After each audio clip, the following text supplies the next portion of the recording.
Tiens, on va comme ça.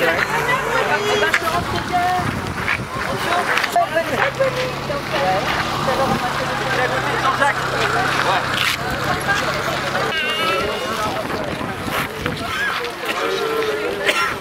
Ah, si tu veux.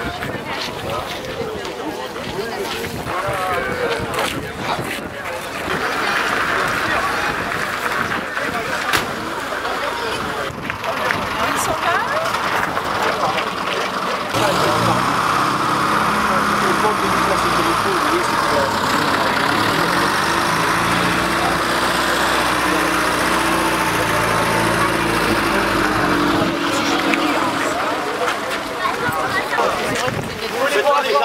On est fini, il a dit.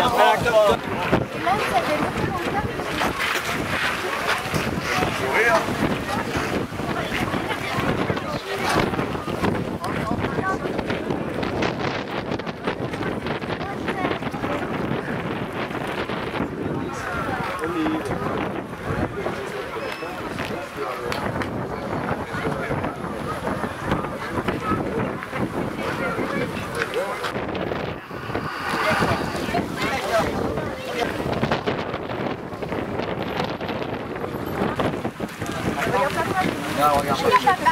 Regarde pas.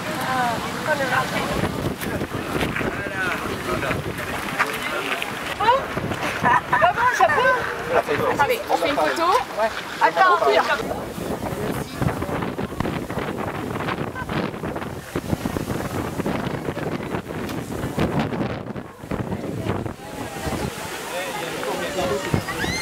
Ah ouais.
Vas-y, je passe derrière.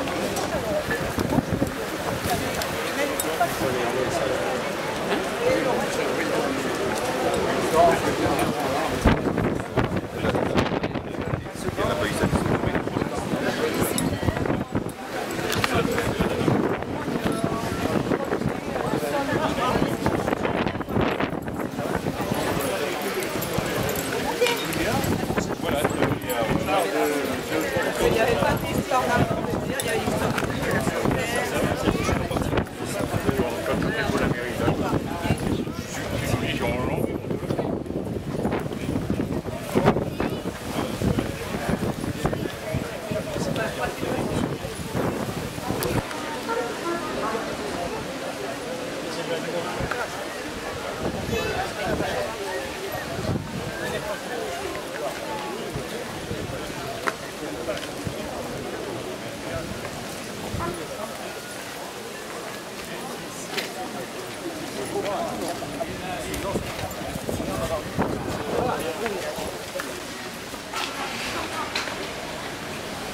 J'ai le drapeau.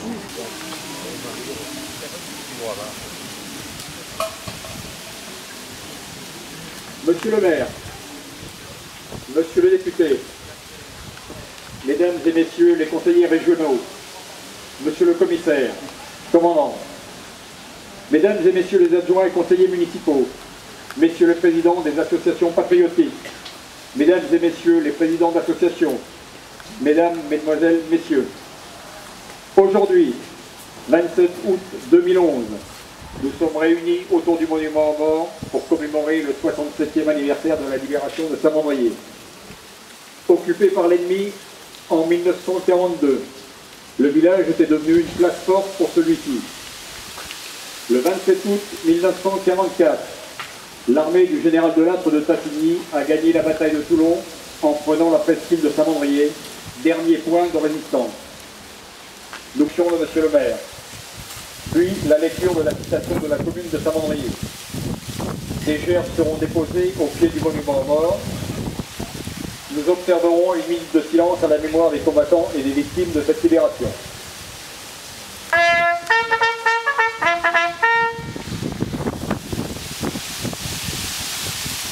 Attention pour les couleurs.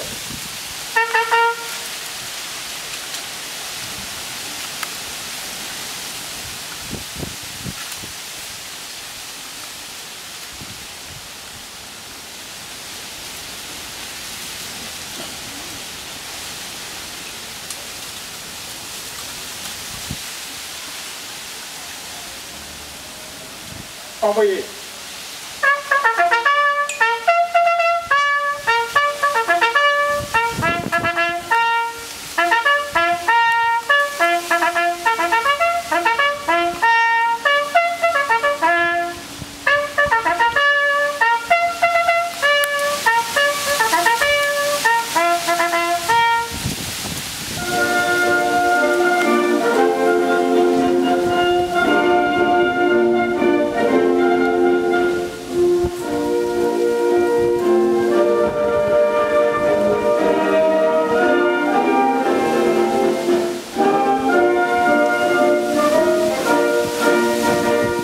Ouvrant leur volet, ils constatent avec stupeur que les troupes allemandes, avec leurs blindés et leurs camions, ont investi tout le village. Rade de Toulon, j'ai vu dernièrement avec 2500 hommes. Un an plus tard, en novembre 1943, certains m'ont raconté qu'ils sont allés jusqu'à Grenoble pour trouver une famille d'accueil.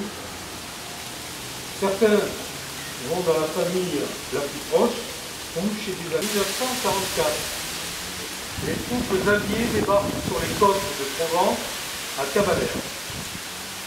30 navires de la marine nationale française prennent part à l'opération, dont de nombreux mandrins. 787 tonnes de bombes. Du 20 au 27 août, les canons de la flotte prennent la relève. Et 1h45, l'amiral Rufus, commandant la place de Toulon et le front de mer Méditerranée, qui s'était réfugié à la Croix des Signaux juste un petit peu plus haut, capitule sans condition. Les combattants du 9e régiment de l'infanterie coloniale, sous les ordres du lieutenant-colonel Le Pulot, mais petit à petit, la vie reprend ses droits et le village s'organise pour renaître de ses cendres. En 1951, la ville de Saint-Mandrier est citée à l'ordre du corps d'armée et se voit décorée de la croix de guerre avec l'étoile du Vermont.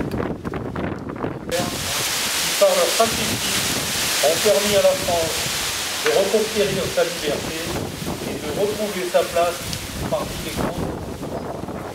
Vive Saint-Mandrier, vive la République, vive la France.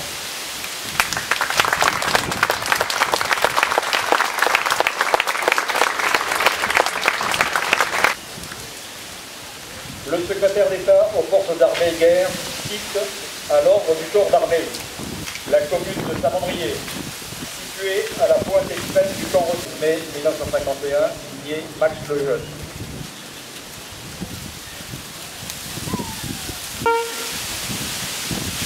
Monsieur le maire, monsieur le capitaine de vaisseau, commandant le Smiel, et monsieur André, président du soutenir français, vont déposer rupture.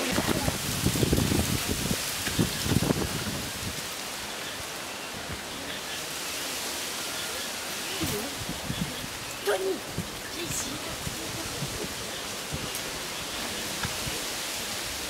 Tu restes là,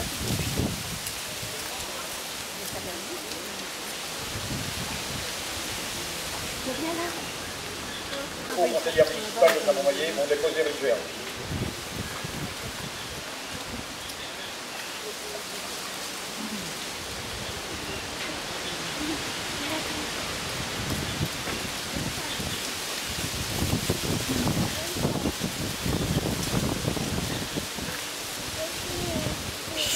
Tais-toi.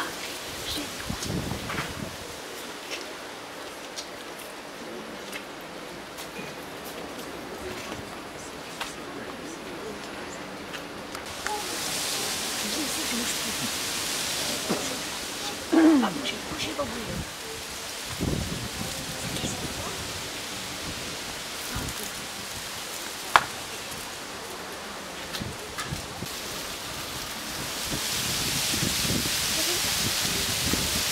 Au mort.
Des Africains d'Afrique équatoriale et occidentale, des Malgaches et d'autres encore. En hommage à tous ces combattants,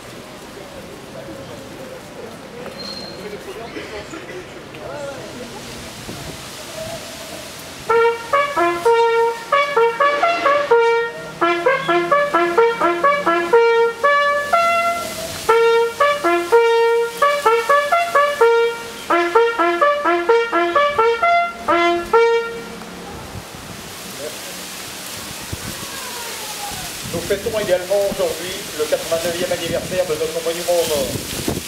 Il a en effet été inauguré le 27 août 1922.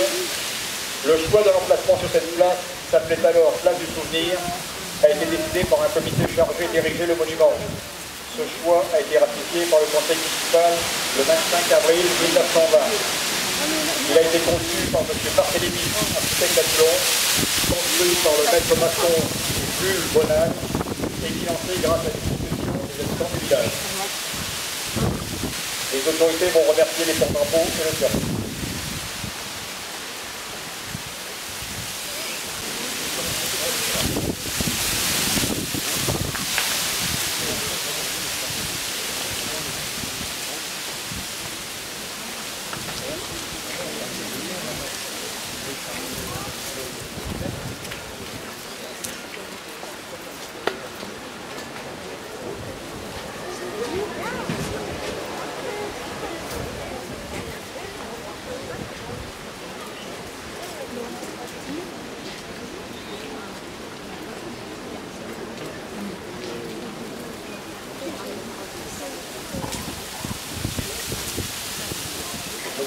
remercions pour votre présence et votre fidélité aux cérémonies patriotiques et vous invitons à partager le bain d'honneur offert par la municipalité. La Berlotte.